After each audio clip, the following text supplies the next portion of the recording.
I get some deals every now and then. I have a couple of Armenians in my pocket. That's actually the truth. If I have any car problems, I hit up Armin and he tells me where to The go. Armenians or the Mexicans when you need them. Never hire white people to help you for anything. Leo, if he has any dead body problems, he can hit up Armin's guy.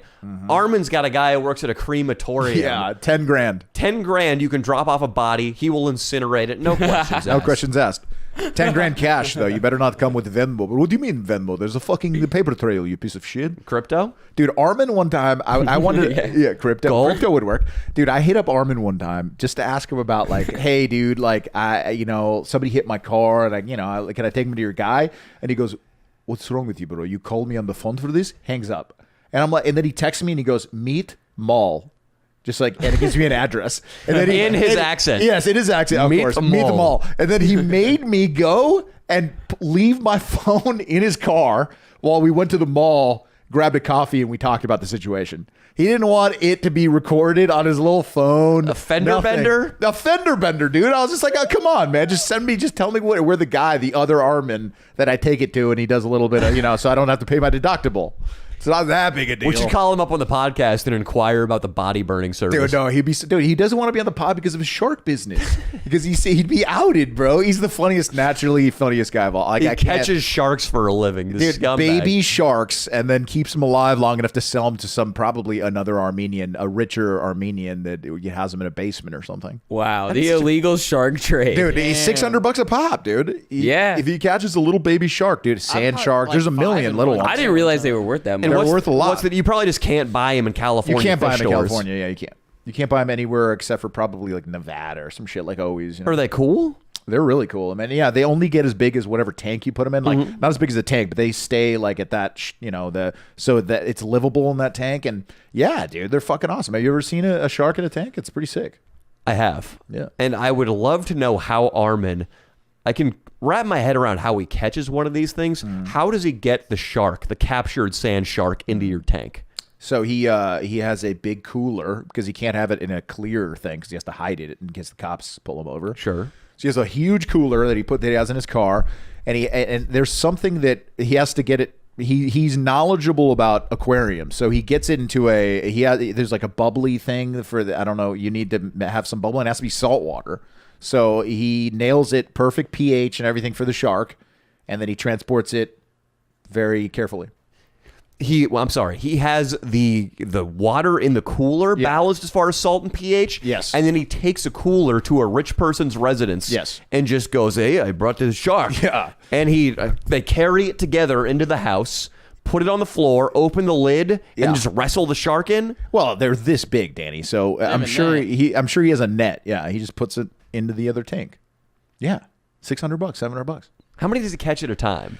He says on a good day, one or two. So it's like he goes out there, he likes fishing in general, but he'll go out there 4 or 5 times a week and he'll catch 1 or 2 sharks. How does he find clientele? Probably, he says, I think at an aquarium store, the guy that works at the aquarium store, another Armenian guy that works at an aquarium store. I'd like to, have you ever seen the show? These Armenians, it's all connected. Man. So that guy in the store, you're gonna be that guy. I'm gonna be a little girl and that guy's and the little girl's father. All right. Daddy, look at the Plecostomus. Oh, a lionfish. Yes, Sally. We'll buy one for you. Let me ask this gentleman right here, sir. How much for the lionfish over? The lionfish is right now is on sale, $14.99. 14. That's a very good price for a lionfish. Excellent. Yeah, no problem. We can give it to you. We have some good sales on the aquarium too.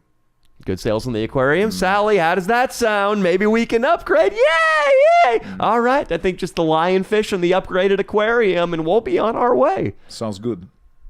I have another thing. I thought Leo wasn't going to offer me the shark there. No. You're an Armenian shark dealer. I'm trying to read you, bro. I'm trying to read you. Okay, if your daughter is into the fish, I have this. It's not exactly legal, but I can sell her a baby shark. Baby shark? Yes. He's like a shark? I have a guy. Please don't. You can put your phone down. But listen, it's a trade. We give you this baby shark, and it's beautiful. It's not legal in California, but it's not a big deal. It's kind of like it's a bullshit shark. If it dies, it dies. It's fuck it. But we have one. It's $600. I can show you. It's in the back room. Oh, well, I mean, listen. It will be something to talk about during my poker nights. And you standing there in the trench coat. You seem like a trustworthy guy. Why not? Listen, this is what happens. You have a baby shark. Your people come into your house. They know, they respect you. They're like, this guy is a shark. He has a shark, owns a shark. You smell it's like good. Hookah. Oh, of course. I hit the hookah for lunch every day. I've been wondering who keeps hookah bars in business. Dude, guys, Armenians, bro. What do you mean? You know how many times Armin, dude, they're open till like 5 in the morning, a lot of them. Armin hits me up to go to hookah once or twice a year at least. That's not that often. That's not that often. But he's going every day. Exactly. And he sips, what they do is they sip fucking coffee all night. So he'll be there with his friends. Like he'll do all his work with his wife, and he has a kid now, Armin. And then he'll go to hookah from like 1 in the morning to 5 in the morning with his friends and play cards and smoke the hookah all night. There's one in Westwood where it's just prime real estate too. I know. And whenever I walk by, granted, it's not 1 to 5 a.m. when I walk by, but there is one Middle Eastern looking UCLA student smoking and studying. And then there's like a couple of Armenian guys who look like they just got off work at the gold shop. It is not enough to support a business. I guess I'm getting there too early. No, either that. Yeah, it is a nighttime thing. The biggest one that I know of is in the valley called The Spot. It's in Encino, and it's gigantic. I'm talking like there's probably 50 hookahs, right, going around, and there'll literally be 200 people there like 3 in the morning. It's nuts. I'm kind of down to go to a hookah bar. It's probably the same experience of going to a restaurant, but cheaper. Yeah. That's the reason you go to it. I don't go to restaurants for the food per se. I go somewhere and do something during an otherwise boring Sunday. Yeah. I mean, that's what hookah is. It's honestly pretty cheap. If like one hookah will be like $25, $30, $40 at the expensive places. And that's good for an hour and a half of smoking. That actually is kind of expensive. $20, really? Hookahs, money doesn't grow on trees, Leo. Especially not for Danny Mullen. I know. Hookahs, too, I mean, it is fun.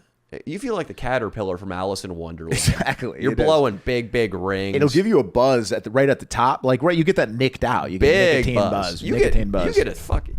Yeah. You get nicked the fuck out. Nicked the fuck out. It's a lot. I mean, terrible for you, apparently, but it's... Absolutely. Everything is terrible for us. Yeah, absolutely. If you inhale it, probably... even if you're just mouth smoking it, I'm sure you can't help but inhale it a bit.